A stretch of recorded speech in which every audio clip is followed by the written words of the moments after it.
Sebastian van der Meer, seorang keturunan Belanda, membantu pribumi melawan De Villiers, seorang iblis yang kejam yang menguasai kota Sageran. De Villiers telah menyebabkan kekacauan di kota tersebut dengan memanipulasinya dengan kekuasaan yang besar. Dia memaksa penduduk untuk menuruti kehendaknya, memerintahkan mereka untuk membangun bangunan besar tanpa bayaran dan membuat banyak penduduk pribumi menjadi budak.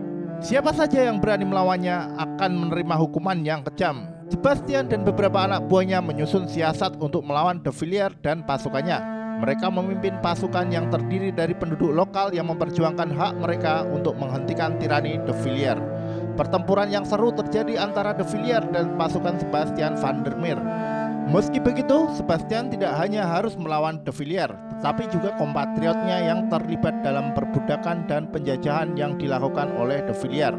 Dia yakin bahwa membebaskan penduduk setempat dari penindasan dan memperjuangkan keadilan dan kesetaraan adalah tanggung jawabnya sebagai manusia yang baik. Di sebuah dunia yang tercipta oleh sihir, De Villiers adalah sosok yang sangat berkuasa. Dia memiliki kekuatan yang luar biasa karena merupakan keturunan jin dan manusia yang diciptakan secara genetik dengan bantuan sihir yang sangat kuat. De Villiers menggunakan kekuatannya untuk menciptakan kekacauan dan menjadi penguasa di kota Sageran. Dia memanipulasi para penjajah Belanda yang saat itu menguasai kota tersebut dan membuat mereka memujanya seperti seorang dewa. Namun, Sebastian van der Meer, seorang keturunan Belanda yang lahir dan tumbuh di kota Sageran, tidak setuju dengan penjajahan dan ketidakadilan yang dilakukan oleh De Villiers dan penjajah Belanda. Sejak kecil, Sebastian telah menyaksikan sendiri bagaimana penduduk pribumi menderita akibat penjajahan dan kekejaman yang dilakukan oleh De Villiers. Karena itu, Sebastian bertekad untuk menghentikan penjajahan dan menggulingkan kekuasaan De Villiers. Sebastian memulai perjuangannya dengan mencari tahu lebih banyak tentang kekuatan dan kelemahan De Villiers. Dia belajar ilmu sihir dan mempersiapkan diri untuk melawan De Villiers dengan senjata yang cocok untuk melawannya. Selama berbulan-bulan, Sebastian dan teman-temannya yang berjuang untuk keadilan menyusun rencana untuk mengalahkan De Villiers. Akhirnya, saat yang dinantikan tiba. Pasukan Sebastian van der Meer melawan pasukan De Villiers dan perang pun pecah di kota Sageran. Kekuatan sihir De Villiers yang luar biasa membuat perjuangan Sebastian semakin sulit. Namun, keberanian, tekad, dan rencana yang kuat memandu pasukan Sebastian untuk terus maju. Sebelumnya, Sebastian berbulan-bulan melakukan penelitian dan uji coba. Sebastian van der Meer pun menemukan kelemahan pada bagian tubuh De Villiers yang bisa dimanfaatkan untuk mengalahkan iblis itu. Dengan hati-hati, dia berhasil mencuri sepotong kecil dari kulit De Villiers saat iblis itu sedang terlelap di tempat tidurnya. Sebastian mengambil sampel kecil tersebut ke laboratorium rahasia yang dia bangun sendiri di kedalaman hutan. Di sana, ia mulai mempelajari sampel kulit De Villiers dengan seksama, mencari tahu segala macam sifat dan karakteristiknya.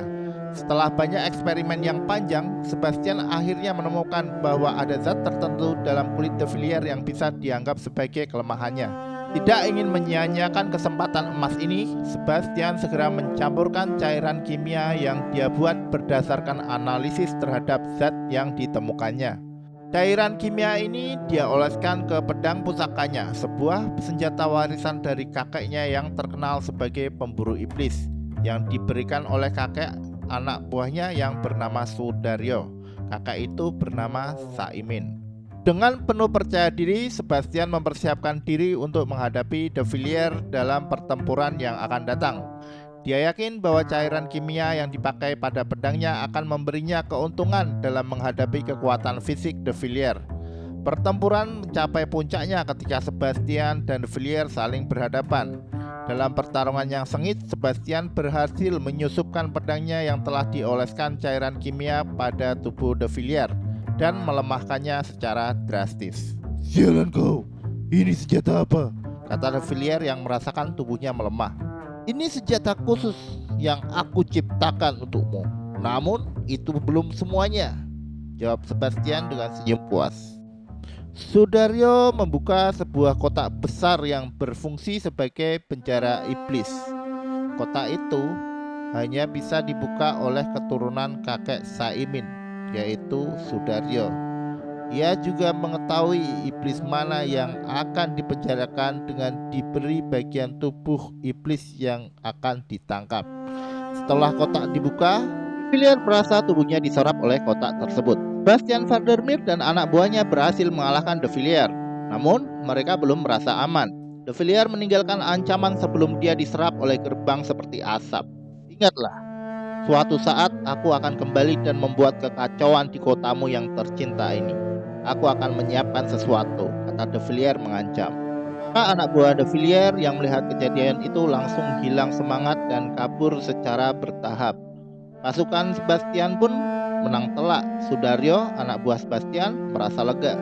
Namun, Sebastian tahu bahwa ancaman De Villiers tidak bisa dianggap enteng. Akhirnya sementara ini kita aman, kata Sudario. Belum juga, ada pekerjaan berat beberapa abad kemudian. Tapi ini adalah tugas anak cucu kita, kata Sebastian. Kita harus menunggu, kata Sudario. Tidak, kita harus mempersiapkan anak cucu kita, jawab Sebastian. Apakah kau pernah mendapatkan hasil dari pertapaanmu di Gunung Sagran, Tuan? Tanya Sudario.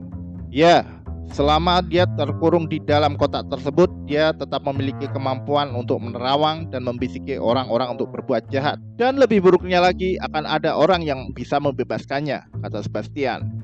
Kita hanya menunggu? Tanya Sudario. Tidak, kita harus mempersiapkan anak cucu kita, jawab Sebastian. Tapi bukankah yang bisa membukanya hanya keturunan Mbah Saimin, kata Sudario. Termasuk keturunanmu juga, kata Sebastian dengan tegas. Berarti, ujar Sudario seakan mencoba menghindari jawaban yang tidak diinginkannya. Tidak usah diperjelas, anak cucu kita lah yang bisa membunuh monster ini, kata Sebastian. Kita harus melindungi anak cucu kita, kata Sudario. Sebastian memanggil anak buahnya dan bertanya kepada mereka. Anak-anak, kalian siap melindungi anak cucuku dan anak cucu Pak Sudario? Kami siap, Tuan, jawab para pasukan Sebastian dengan semangat. Sebastian dan Sudario mengambil tindakan cepat untuk menyembunyikan kotak pemenjara De Villiers agar tidak sampai jatuh ke tangan yang salah. Mereka memimpin pasukan mereka untuk mengamankan kotak tersebut ke tempat yang aman dan rahasia. Sebastian menyadari bahwa ancaman De Villiers tidak bisa dipandang sebelah mata, dan dia ingin memastikan bahwa kotak tersebut tidak akan diambil oleh orang jahat. Setelah berhasil menyembunyikan kotak, Sebastian dan Sudario berkumpul untuk membicarakan langkah selanjutnya. Mereka bersepakat bahwa salah satu cara untuk melindungi kotak pemenjara De Villiers adalah dengan mendidik anak cucu mereka agar menjadi semakin kuat. Sebastian menunjukkan kepada Sudario apa yang telah dia pelajari selama bertapa di Gunung Sagran. Selama di dalam kota, De Villiers memiliki kemampuan untuk menerawang dan membisiki orang-orang untuk melakukan kejahatan.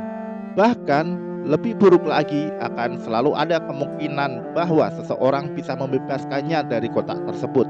Mendengar ini, Sudario bertanya, bagaimana kita bisa melindungi anak cucu kita dari pengaruh De Villiers? Sebastian menjawab, kita harus mengajari mereka untuk menjadi kuat dan cerdas. Mereka harus bisa mengenali tanda-tanda kejahatan dan menghindarinya. Kami harus memberikan cara. Kita secara turun-temurun harus memberikan mereka pengetahuan dan keterampilan untuk melindungi diri mereka sendiri dan orang-orang di sekitar mereka. Sudario setuju dengan rencana Sebastian dan berkata, saya akan mengajarkan anak cucu saya untuk menjadi pemberani dan bijaksana. Mereka harus siap untuk menjaga kota ini dan orang-orang yang mereka sayangi. Sebastian dan Sudario berharap bahwa anak cucu mereka akan menjaga tugas penting ini dari generasi ke generasi, sehingga kotak pemenjara De Villiers tetap terjaga dan tidak jatuh ke tangan yang salah.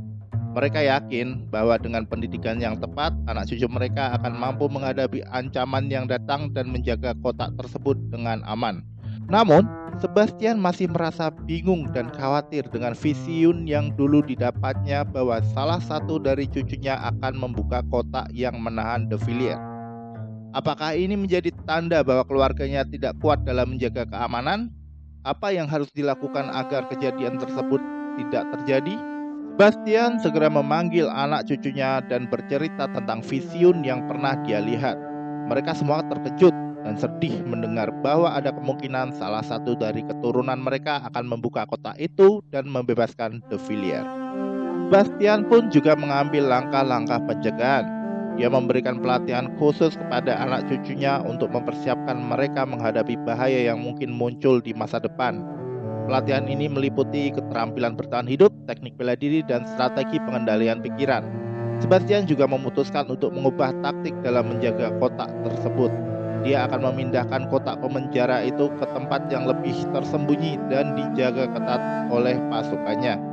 Sebastian memastikan bahwa tidak ada yang bisa mengakses kotak tersebut tanpa seizinnya. Dalam menjalankan rencananya, Sebastian melibatkan Sudaryo dan anak buahnya untuk membantu mengawasi dan melatih anak cucunya.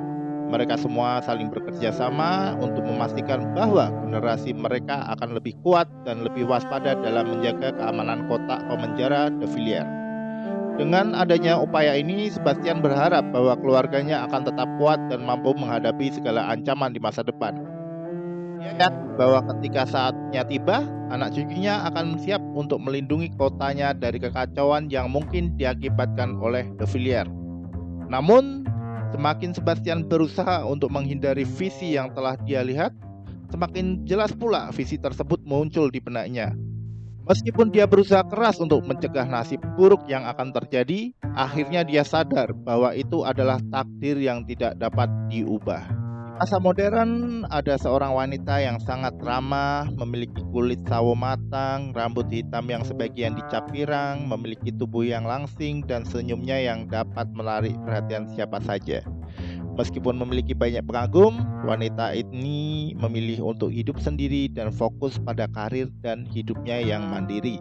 Wanita itu adalah seorang penerus dari keturunan Sebastian dan Sudaryo. Namun, meskipun dia tahu tentang warisan keluarganya, dia tidak pernah merasa tertarik untuk terlibat dalam perang melawan kejahatan yang telah diwariskan dari nenek moyangnya.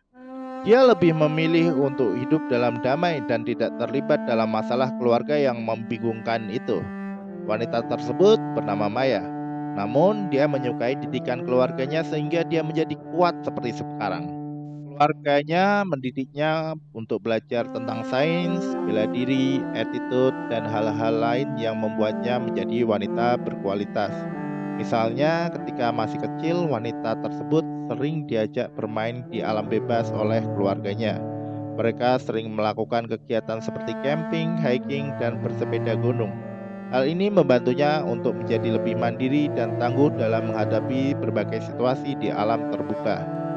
Selain itu, keluarganya juga menanamkan nilai-nilai penting seperti disiplin, tanggung jawab, dan kerja keras. Misalnya, ketika dia mulai berlatih bela diri, keluarganya mengajarkan pentingnya konsistensi dan kesabaran dalam mengembangkan keterampilan tersebut. Dengan tekun berlatih, wanita tersebut berhasil menjadi ahli dalam bela diri. Dia juga terampil menggunakan pedang. Secara turun-temurun, keluarga keturunan Sebastian dan Sudaryo selalu menekankan pentingnya ilmu sains dalam kehidupan sehari-hari. Bahkan hal ini menjadi nilai yang sangat dijunjung tinggi oleh keluarga tersebut. Mereka berpendapat dengan menguasai ilmu sains, seseorang akan dapat lebih mudah memahami berbagai fenomena alam dan teknologi yang berkembang pesat di era modern. Keluarga tersebut juga mendukung anak-anak mereka yang berminat pada sains, baik dengan memberikan fasilitas belajar yang memadai maupun dengan memberikan motivasi dan dorongan agar anak-anak mereka semakin tertarik pada bidang sains. Mereka memahami bahwa minat pada sains bisa menjadi kunci keberhasilan dan kesuksesan di masa depan, baik secara pribadi maupun bagi kemajuan bangsa.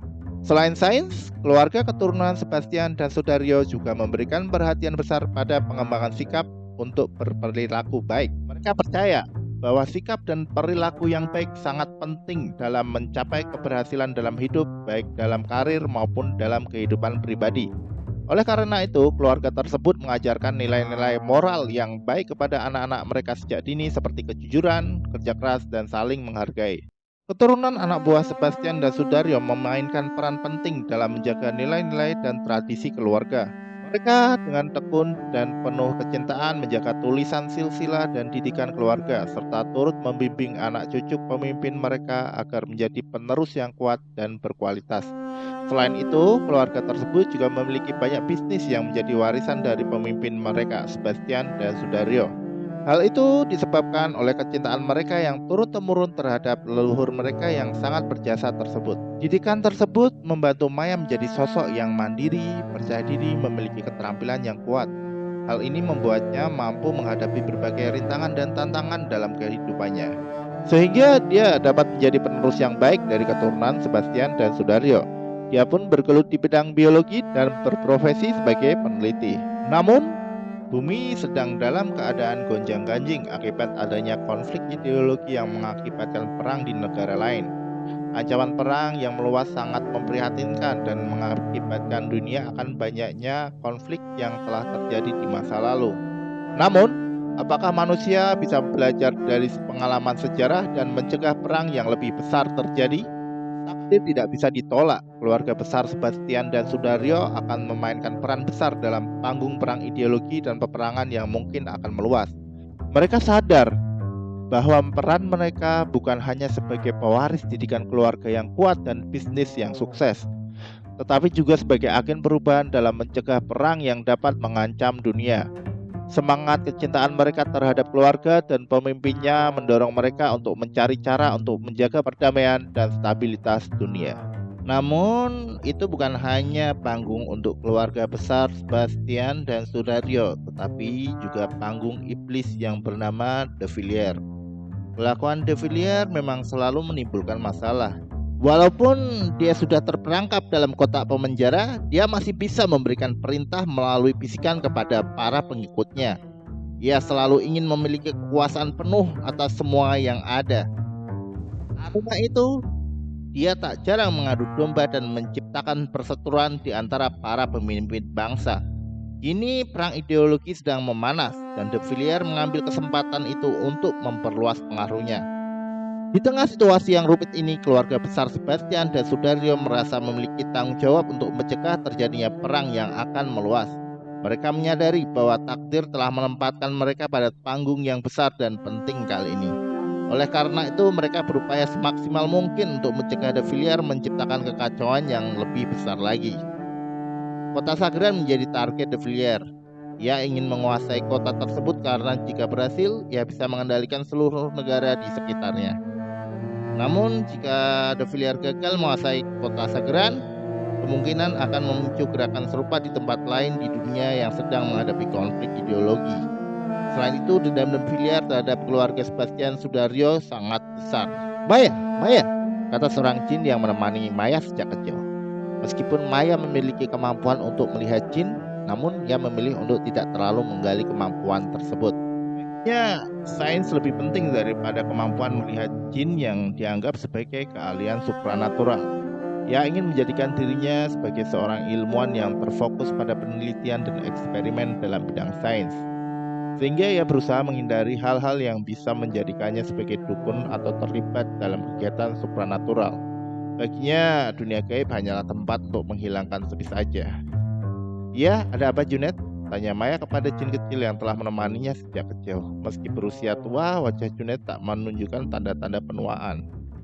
Kamu masih terus memikirkan pria tadi ya, kuda Junet. Maya mengelak. Tidaklah, aku tidak memikirkannya lagi. Tidak perlu berbohong padaku Maya. Kamu tahu aku bisa membaca pikiranmu. Kamu suka memandang pantatnya bukan? Tanya Junet iseng. Aduh, tidak sopan, sudahlah, aku ingin tidur, kata Maya sambil menggulung tubuhnya di atas kasur. Ceritakan saja. Tenang, aku bukan seorang pria yang ingin mendekatimu. Aku tulus, kata Junet. Kamu butuh seseorang yang bisa mendengarmu. Kamu ingin bermanja-manja dengan orang itu dan melepaskan diri dari identitasmu sebagai wanita yang kuat, bukan? Ya, tapi sayangnya kau bukan orang itu. Kamu kan jin doang, kata Maya yang mulai mencoba untuk tidur. Haha, memang aku mengincarmu. Aku hanya ingin mengatakan bahwa dia mungkin cocok untukmu, kata Junet. Kau butuh aku untuk mencari info tentangnya? Lanjut Junet. Tidak, kata Maya. Kamu sibuk memikirkan perdamaian dunia, kata Junet memulai percakapan dengan Maya yang sedang berbaring membelakangi dirinya. Iya, ya urusan keluarga Junet. Awalnya aku tidak peduli, tapi konflik yang terjadi di dunia ini membuatku merasa terpanggil untuk melakukan sesuatu, jawab Maya menatap atap kamar. Benarkah ini karena ulah De Villiers? Kata Maya penasaran. Ya, dia membisiki orang-orang sehingga terjadi konflik ideologi seperti ini. Dia juga bisa menginstruksikan pengikutnya dengan telepati dan ada kabar lebih buruk lagi, ucap Junet dengan nada serius. Apa itu? Kata Maya semakin penasaran. Kota Sagiran adalah target selanjutnya. Dia ingin menghancurkan kota itu dan itu adalah target utamanya. Jika kita gagal, maka negara ini akan hancur, kata Junet. Kenapa kota Sagiran? Tanya Maya. Karena dia dendam terhadap kakekmu. Dia sangat ingin menguasai kota itu, jawab Junet. Kamu kenapa setia denganku? Tanya Maya pada akhirnya. Aku mencintai kakekmu dan ini adalah cara saya membalas budi padanya dengan menemani kamu, jawab Junet tegas. Ih, kamu baik deh, ujar Maya dengan nada gemas. Junet mencoba mengalihkan perhatian. Kamu masih tertarik dengan pria tadi? Tidak, kalau dia Daniel Craig, aku baru mau, jawab Maya dengan sedikit tertawa. Coba aku cari tahu tentang dia, namanya Ali kan? Tawar Junet. Aku paling tidak suka mencari informasi tentang seseorang yang aku gebet, saut Maya dengan nada sedikit kesal. Oh, kamu gebet dia? Tanya Junet. Ya, gak usah cari informasi tentang dia, nanti aku malah ngarep, udah aku mau tidur, kata Maya sambil menutup diri dengan selimutnya. Maya memang begitu. Dia berusaha untuk tidak terlalu memikirkan seorang pria yang membuatnya tertarik. Jika ia mencari informasi pria itu, apalagi jika berhasil mendapatkannya, dia yakin hal itu hanya akan membuatnya semakin tergoda dan terobsesi dengan pria itu. Maya memilih untuk menjaga jarak dan memberikan ruang bagi dirinya sendiri untuk berpikir dengan jernih. Ia tak ingin terlalu terlena dengan fantasi-fantasi yang belum tentu menjadi kenyataan. Sebab menurut Maya ada hal-hal yang jauh lebih penting daripada hanya membayangkan pria yang belum tentu menjadi miliknya. Kemudian di tengah malam, Maya bermimpi bertemu dengan seorang pria bule yang sedang memandang laut. Entah mengapa Maya merasa seperti dipanggil untuk mendekatinya. Ia pun berjalan menuju pria itu dan berkata, "Maaf mengganggu, tapi apakah Anda baik-baik saja?" "Pagi Maya," kata pria bule dengan suara lembut. "Aku Sebastian, leluhurmu. Aku telah lama mencari seseorang yang bisa meneruskan perjuanganku. Ini aku telah menemukannya." "Apa maksudmu?" tanya Maya bingung. "Kamu adalah pewaris perjuanganku," jawab Sebastian. "Kamu akan menjadi bagian dari misi besar yang harus dilakukan untuk kebaikan dunia." Maya merasa terkejut. Dia tidak bisa mempercayai apa yang terjadi di dalam mimpinya. Tapi ada kekuatan yang membuatnya semakin yakin bahwa mimpinya itu nyata. Maya lalu bertanya, "Apa yang harus aku lakukan?" Sebastian tersenyum dan berkata, "Kamu akan tahu nanti." Pria bule itu kemudian lenyap dari hadapannya. Maya terbangun dan menutup wajahnya dengan tangan. Dia merasa bingung dan terkejut dengan apa yang dialaminya. Tapi ada sesuatu yang membuatnya yakin bahwa mimpinya itu memiliki makna yang penting. Maya lalu terus berpikir tentang arti mimpinya. Dia menghubungi Junet dengan telepati. Junet. Ada apa Maya?" Junet dengan cepat merespon dan segera muncul di depan Maya. Maya menangis dan Junet berusaha menenangkannya. Setelah Maya merasa lebih baik, ia menceritakan mimpi yang dialaminya tadi malam. "Kamu adalah keturunan yang terpilih," kata Junet dengan yakin. "Tapi, bisakah diganti dengan yang lain? Aku tidak ingin menjadi yang terpilih," ujar Maya dengan harapan. "Sayangnya tidak bisa Maya. Kamu tahu betapa pentingnya menjaga kota dan negara kita dari De Villiers, bukan?" kata Junet dengan serius. "Andai aku bisa bersandar di pundakmu, Junet," kata Maya dengan sedih. "Maaf Maya, aku hanya jin dan aku tidak bisa menjadi sandaranmu," jelas Junet. "Kamu tidak akan meninggalkanku kan?" tanya Maya. "Tentu saja tidak Maya, aku akan selalu di sampingmu," kata Junet sambil tersenyum mencoba menenangkan Maya. Maya mengangguk. "Baiklah, aku akan mencari Om Andika besok pagi. Terima kasih Junet." Malam itu Maya sulit tidur. Kiranya terus teringat dengan mimpi yang dialaminya dan tanggung jawab besar yang harus diemban sebagai keturunan leluhur yang terpilih. Ia bertanya-tanya apakah dia benar-benar bisa memenuhi tugas itu dan apakah dia sudah siap untuk menghadapi bahaya yang mungkin mengancam dirinya dan orang-orang terdekatnya. Keesokan paginya, Maya segera bersiap-siap untuk menemui Om Andika. Dia berharap Om Andika bisa memberinya petunjuk dan bantuan untuk menghadapi De Villiers dan para pengikutnya. Tibalah Maya ke rumah Om Andika. Om Andika merasa senang dengan kunjungan Maya dan menyambutnya dengan hangat. "Selamat pagi Maya, ada yang bisa aku bantu?" kata Om Andika sambil tersenyum. Setelah Maya bercerita, Om Andika menjawab dengan tegas. "Saya tahu persis apa yang harus kamu lakukan Maya. Kamu memang orang yang terpilih. Aku sudah lama menunggu kedatanganmu dan mendengar ceritamu." Mendengar kata-kata tersebut, Maya merasa kaget dan penasaran. "Apa maksudmu Om?" tanyanya. Om Andika tersenyum dan menjelaskan bahwa dia sebenarnya sudah lama mengetahui tentang takdir Maya sebagai keturunan yang terpilih untuk melindungi kota dari kejahatan De Villiers. "Tenang, aku akan membantumu. Ada sesuatu untukmu," kata Om Andika. Maya semakin penasaran setelah mendengar pembicaraan Om Andika. Kemudian Om Andika mengambil sebuah pedang dan memberikannya kepada Maya. "Ini adalah pedang yang dapat kamu gunakan mengalahkan De Villiers." Pedang ini dibuat dari bagian pedang yang digunakan oleh kakek Sebastian dalam pertempurannya melawan De Villiers. "Kamu juga pernah berlatih bela diri dengan keras dulu. Jadi, aku yakin kamu akan dapat menggunakannya dengan baik. Selain itu, aku akan mengerahkan pasukan dari Eto untuk membantumu," jelas Om Andika. "Apa itu Eto?" tanya Maya penasaran. "Kelompok Eto adalah kelompok rahasia. Kamu tidak perlu mengetahui terlalu banyak tentang itu. Yang terpenting adalah kamu bisa menggunakan pedang ini. Dengan pedang ini, kamu bisa membunuh De Villiers," jawab Om Andika. Om Andika memperkenalkan Ali kepada Maya. Maya kaget, pria tersebut adalah Ali yang pernah ditemuinya sebelumnya. Ali mengungkapkan bahwa ia sudah mengamati Maya dari jauh dan telah terpanggil untuk membantunya dalam misi memerangi De Villiers. Dia sudah banyak mencari tahu tentang Maya karena merupakan tugas dia untuk melindunginya. Maya merasa senang dan bersyukur ada seseorang seperti Ali. Sementara itu, De Villiers sudah tahu siapa keturunan yang terpilih yang akan membunuhnya. Dia menggunakan kekuatan terawangan untuk mengintip langkah-langkah Eto. Meskipun Eto telah berusaha menutupi informasi tersebut dari terawangan tersebut, De Villiers tetap berhasil menebusnya dengan kemampuannya. Om Andika pun memberitahukan hal tersebut kepada Maya. Tidak ada pilihan lain untuk Maya selain melawan De Villiers. Mulai hari itu, Ali selalu mendampingi Maya. Mereka mulai mengobrol santai dan Maya pun berusaha menutupi kegugupannya. Dia memang sangat tertarik dengan Ali. Dalam perjalanan, Ali menanyakan, "Kamu suka lagu apa?"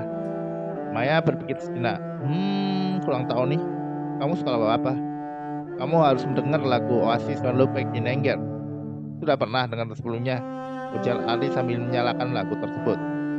Ketika lagu memainkan lirik "So Sally Can Wait", Ali ikut bernyanyi. "Bagus juga suaramu," puji Maya. "Iya, sebagai hobi dan aku juga mengambil les vokal," kata Ali. Tiba-tiba suara dari headset yang selalu dipasang di telinga Ali memperingatkan bahwa mereka sedang dikejar oleh mobil Samara hitam dengan kecepatan tinggi. Ali langsung melihat ke spion dan memastikan bahwa informasi tersebut benar. Tanpa ragu, Ali segera menancapkan gas dan mempercepat mobilnya. "Ada musuh di belakang kita," kata Ali sambil memfokuskan pandangannya pada jalan di depan. Meskipun Mayat melihat ke belakang dan melihat mobil musuh, dia tetap terlihat tenang dan mungkin karena telah dilatih sejak kecil dalam situasi seperti ini. Ali kemudian meningkatkan kecepatan mobilnya untuk menghindari kejaran musuh yang semakin dekat. Musuh pun berhasil menabrak mobil Ali dan Ali hampir kehilangan kendali terhadap mobilnya. Namun, Ali tidak panik dan langsung berusaha mengendalikan situasi yang ada. Ia mempertahankan ketenangan dan kemudian memberikan respon yang tepat dengan segera berusaha kabur dengan mobilnya bersama Maya. Meskipun musuh semakin dekat, Ali tetap tenang dan fokus pada tugasnya. Maya segera mengambil pistol yang telah disiapkan sebelumnya. Ali menatap Maya dengan pandangan kaget. Namun, Maya hanya memberikan senyuman kecil sebagai balasan. Dia telah terlatih sebelumnya, sehingga dia siap untuk menghadapi situasi yang berbahaya seperti ini. Ali terpaksa mengambil putaran kecil untuk melewati jalan kecil yang tak begitu ramai, karena hanya lewat jalan itu mereka bisa kabur. Sementara mobil Samara hitam tersebut masih mengejar mereka. Maya membidik ke arah mobil musuh dan menembakkan beberapa peluru untuk mengenai ban mobil musuh dan keberhasilannya membuat mobil itu melambat. Ali menggunakan kesempatan ini untuk mempercepat mobilnya dan menghindari kejaran musuh yang semakin dekat. Setelah beberapa menit berlalu, Ali dan Maya akhirnya berhasil melepaskan diri dari kejaran mobil musuh. Mereka menemukan tempat yang aman dan bersembunyi dan mengambil nafas yang dalam. "Kamu benar-benar menakutkan, Maya," kata Ali tersenyum. "Aku tidak tahu kau memiliki kemampuan seperti itu." Maya hanya tersenyum dan berkata, "Aku sudah dipersiapkan untuk situasi seperti ini. Kita harus selalu siap untuk menghadapi segala kemungkinan." Ali tersenyum kecil kepada Maya. Dia terlihat bangga kepada Maya. Namun mereka menyadari bahwa situasi ini belum selesai. Mereka tentunya sudah tahu siapa yang memerintahkan pengejaran tersebut. "Mulai sekarang, kamu tinggal bersama kami di markas Eito. Kau percaya padaku kan? Akan sulit bagi kami untuk melindungi kamu jika kamu masih tinggal di rumahmu," kata Ali dengan serius. Maya mengangguk tanpa mengucapkan sepatah kata. Meski dia sudah dilatih sejak kecil, dia belum pernah menghadapi serangan nyata seperti ini sebelumnya, sehingga dia merasa sedikit gugup. Ali merasa lega mendengarnya. "Bagus, tapi kita harus tetap waspada. Teror De Villiers baru saja dimulai dan kemungkinan akan ada serangan lanjutan lagi," kata Ali serius. Ali dan Maya memasuki rumah yang sebenarnya merupakan markas rahasia itu. Mereka disambut oleh suasana tenang dan damai seolah-olah tidak terjadi apa-apa. Namun Ali tetap waspada dan mengamati sekelilingnya. "Kami di sini menyamar sebagai perusahaan teknologi informasi," kata Ali. "Kalian sangat pintar dalam menyamar," kata Maya sambil memandangi ruangan yang indah dan nyaman. "Ya, itulah mengapa mereka sangat sukses dalam menjalankan misi mereka," jawab Ali sambil mengamati beberapa agen itu yang sibuk dengan pekerjaan mereka. Ali memandang sekeliling rumah dan melihat sejumlah orang yang sedang sibuk dengan pekerjaan mereka masing-masing. Ada beberapa orang yang sedang berbicara di pojok ruangan, sementara yang lain sibuk dengan komputer mereka. Dia merasa nyaman dengan suasana tersebut dan akhirnya mulai melepaskan ketegangan yang dia rasakan. "Kamu tinggal di sini untuk sementara waktu, Maya," kata Ali sambil menunjukkan sebuah kamar tidur yang kosong. "Kita akan memulai misi kita untuk menghentikan De Villiers secepat mungkin." Maya mengangguk dan berterima kasih pada Ali. Dia merasa sangat terlindungi di sana. Saat Maya sedang tersenyum sendiri, dia teringat dengan Ali telah menyelamatkannya dalam kejar-kejaran mobil yang terjadi tadi. Ali yang saat itu menjadi pahlawan dalam hidupnya berhasil menyelamatkan Maya dari kejaran musuh. Namun tiba-tiba Junet muncul dan memecah keheningan Maya dengan nada yang meledek. Akhirnya ketemu juga dengan sang pangeran berkuda. Maya yang tadinya sedang bahagia dan tersenyum sendiri langsung cemberut mendengar kata-kata itu. "Ah, kamu selalu menggangguku saja," protes Maya. Junet terus melanjutkan ejekannya, persis seperti cerita kepahlawanan yang menceritakan tentang pangeran yang menolong putri. Namun Maya tidak ingin membiarkan Junet mengganggu perasaannya yang sedang bahagia. "Itu hanya dongeng, Junet." "Tapi kisahnya terjadi pada dirimu kan, Maya?" timpal Junet. Maya menjadi terdiam sejenak, merenungkan tentang peristiwa yang baru saja terjadi. Ia merasa seperti berada dalam sebuah dongeng, di mana Ali menjadi pahlawan dalam hidupnya. Namun Maya juga sadar bahwa kehidupan nyata tidak selalu seperti dongeng. Ia harus mampu menghadapi kenyataan dengan tanggung jawab dan keberanian. Meski begitu, Maya tetap merasa bersyukur karena Ali telah menjadi pahlawan dalam hidupnya dan memberikan perlindungan yang sangat berarti baginya. Setelah selesai mengerjakan tugasnya, Maya merasa lelah dan butuh waktu untuk bersantai sejenak. Tanpa ragu-ragu, dia membuka aplikasi sosial media di ponselnya dan memulai sesi jelajahnya. Maya memulai dengan membuka Instagram, melihat foto-foto dan video unik yang dibagikan oleh pengguna-pengguna lain. Ia menghabiskan waktu cukup lama untuk menikmati berbagai reels yang menarik perhatiannya. Ali memanggil Maya dengan suara terburu-buru dari luar kamarnya. "Maya, Maya!" Maya yang mendengar panggilan Ali segera membuka pintu dan bertanya dengan keheranan. "Ada apa, Ali?" "Mereka menemukanmu," Ali menjawab dengan suara bergetar. "De Villiers?" tanya Maya semakin heran. "Iya, De Villiers. Dia telah menggunakan terawangannya dan berhasil menemukanmu. Aku mendapatkan informasi bahwa pasukan De Villiers sudah dekat," jelas Ali dengan wajah tegang. Maya merasa cemas mendengar kabar tersebut. Dia sadar bahwa situasinya sudah mulai berbahaya. Namun Maya tidak ingin panik dan mencoba untuk tetap tenang. Dia pun menarik nafas panjang berkali-kali. Ali memegang kedua lengan Maya erat-erat sambil berbisik, "Kau tenang saja, aku akan menjagamu." Namun keadaan tidak berjalan seperti yang mereka harapkan. Aura ketegangan semakin terasa. Ali dan Maya mengetahui bahwa mereka berhadapan dengan musuh. Tiba-tiba suara letusan senjata memecah keheningan. Terdengar suara letusan tembakan-tembakan dari setiap sudut. Para anggota itu sedang dalam adu menembak dengan musuh. Ali membawa Maya ke tempat yang lebih aman. Maya merasa getar adrenalin di dalam dirinya. Dia mempunyai pilihan berlari atau menghadapi. Dia pun memilih untuk menghadapi dan berkata, Aku harus bisa mengatasi situasi ini. Akulah yang ditakdirkan untuk berhadapan dengan De Villiers. Ali memandang dengan penuh rasa hormat pada Maya, yang meskipun terlihat rapuh, namun memiliki keberanian yang luar biasa. Dia setuju dengan Maya bahwa dia harus berhadapan dengan De Villiers. Mereka bersama-sama dengan pasukannya terus berjuang dan berusaha adu tembak-menembak tersebut.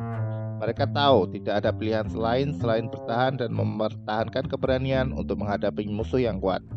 Namun pasukan itu bukan hanya pasukan yang terlatih, tetapi juga teruji sehingga musuh yang kuat tersebut tidak mudah mengalahkan itu. Setelah suara tembakan mulai mereda dan selesai, pasukan Ali dan Maya memenangkan pertempuran cukup sengit tersebut. Setelah berjuang tanpa henti, kini mereka berdiri sebagai pemenang. Ali dan Maya saling menatap dengan rasa lega. Kemudian Ali berkata, "Untung saja, untuk sementara Maya aman. Namun ini belum selesai, mereka akan terus mengejar Maya." Ali berbicara melalui headsetnya. "Laporan, musuhku sudah kami kalahkan. Untuk sementara kami aman." Suara dari headsetnya segera membalas, "Apakah Maya aman?" Ali menjawab dengan pasti, "Aman Tuan." Petinggi itu memberikan instruksi, "Bawa Maya ke Camp Sabeni." Ali menegaskan, "Siap Tuan." Ali memanggil pasukannya, "Kita pergi ke Camp Sabeni, siapkan diri kalian."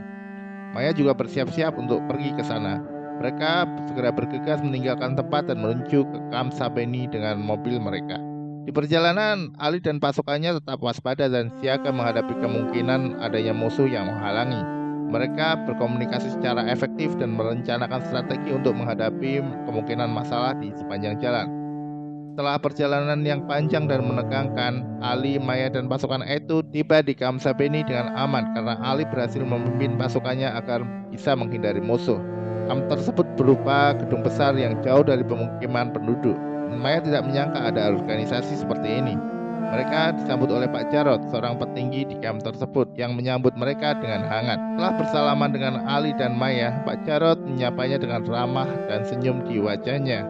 "Aku sangka kamulah yang terpilih, Maya. Keluargamu pasti bangga." Maya tersenyum kecil dan mengucapkan terima kasih. "Sayangnya, aku dengar dari dulu kamu tidak tertarik dengan urusan keluarga Sebastian dan Sudaryo," kata Jarot. "Iya, Pak. Tapi saya mulai peduli setelah melihat ulah De Villiers dan konflik ideologinya yang sudah merusak dunia," kata Maya. Itu bersama Maya duduk bersama untuk merencanakan langkah selanjutnya. Mereka bertekad untuk mengatasi kekuatan De Villiers dengan mengantisipasi kemungkinan serangan dari pasukan De Villiers yang telah mengetahui bahwa itu telah membantu Maya. Dia juga tahu bahwa itu adalah organisasi bentukan keluarga Sebastian dan Sudaryo beserta para pengikut dan keturunannya. Ternyata De Villiers telah mempersiapkan kekuatan militernya sejak lama. Bukan hanya itu, keluarga Sebastian dan Sudaryo lah yang membentuk Eto, yang salah satu misinya adalah untuk menghadapi situasi ini. Eto memutuskan untuk memfokuskan sumber daya yang ada untuk menghadapi situasi ini dan mengorganisir strategi yang efektif. Selama diskusi, mereka menerima informasi dari sumber terpercaya bahwa pasukan De Villiers sedang mengejar para anggota Eto karena Eto terlibat dalam membantu Maya. Hal itu menunjukkan bahwa De Villiers tidak akan tinggal diam dan akan melakukan segala cara untuk menggagalkan takdir Maya. Dengan informasi ini, kelompok itu bekerja sama untuk mempersiapkan diri dan mengantisipasi serangan dari pasukan De Villiers. Mereka bertekad untuk bertahan dan melindungi satu sama lain. De Villiers dengan kekuatan terawangannya mengidentifikasi seluruh anggota itu. Itu mulai menjadi sangat sibuk kali ini. Banyak anggota mereka yang tertangkap. Ada juga yang dibiarkan hidup, tapi De Villiers menjamin orang tersebut akan hidup susah. De Villiers menggunakan strategi yang berbeda dengan sebelumnya. Kali ini mereka menggunakan cara yang berbeda, yaitu dengan operasi senyap.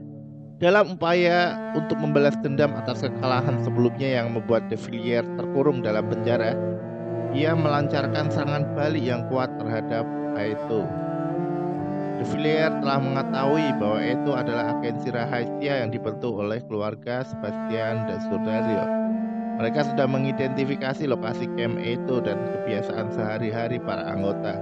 Oleh karena itu, De Villiers menggunakan operasi senyap untuk menyerang itu. Serangan operasi senyap ini menimbulkan ketakutan dan kekhawatiran di kalangan anggota itu karena mereka tidak tahu siapa saja yang akan menyerang mereka dan kapan serangan selanjutnya akan terjadi. Inilah puncaknya. Kekuatan itu beradu dengan kekuatan De Villiers beserta pengikutnya. Arwah Sebastian dan Sudario memilih Maya untuk menghabisi De Villiers, mengingat ia adalah satu-satunya yang mampu mengalahkan De Villiers dan menghentikan teror yang dilakukan oleh De Villiers. Maya menjadi kunci dalam perang antara Eto dan De Villiers. Selanjutnya, Ali terpikirkan suatu cara yang kontroversial untuk menghadapi De Villiers. Ali kemudian membicarakan hal tersebut kepada bos Eto yang digunakan untuk memimpin tim melawan De Villiers.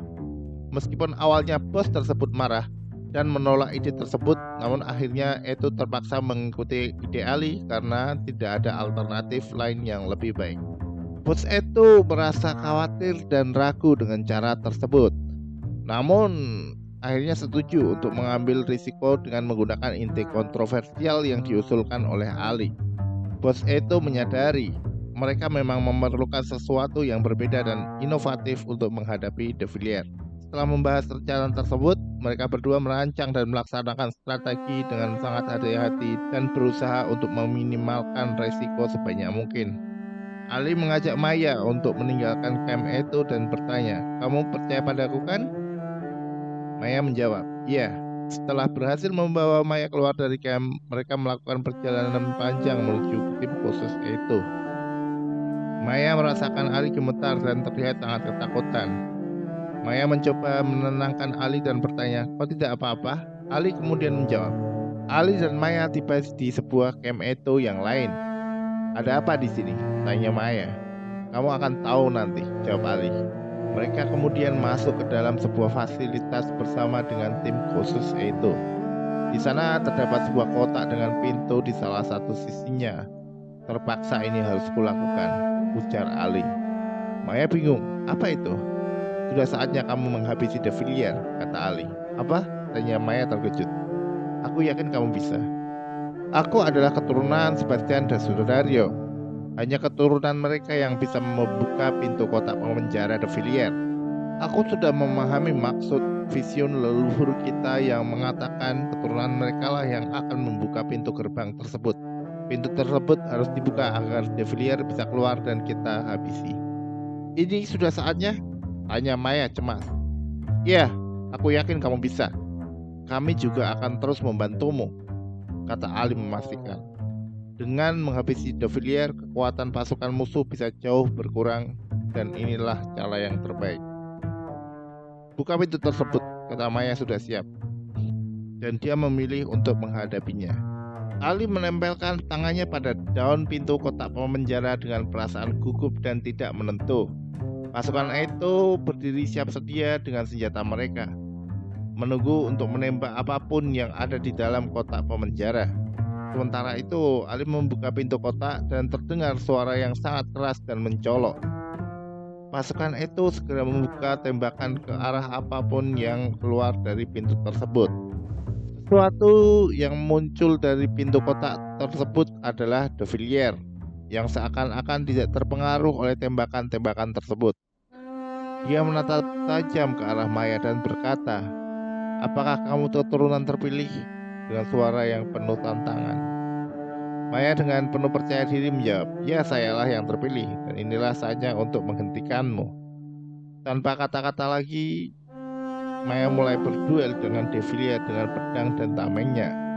Pertarungan berlangsung sengit, namun Maya berhasil membuat De Villiers terluka dengan pedangnya.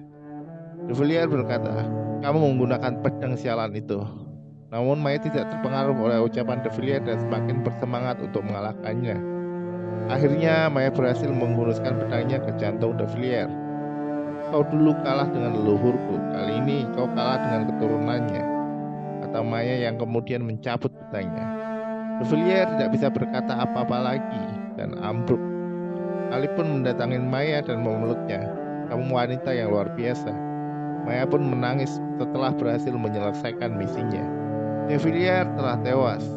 Kekuatan lawan yang sebelumnya menjadi ancaman pun mereda. Pengaruh De Villiers yang berhasil mempengaruhi banyak orang menjadi reda karena kefanatikan manusia berangsur-angsur turun. Tugas itu menjadi lebih ringan dan misi mereka selanjutnya adalah meredam sisa-sisa kekuatan pengikut De Villiers.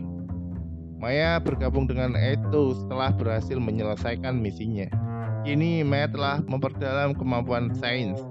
Selain itu, dia juga melatih dirinya dengan keahlian pedang dan tameng. Maya dan Ali pun saling tertarik dan mulai berkencan.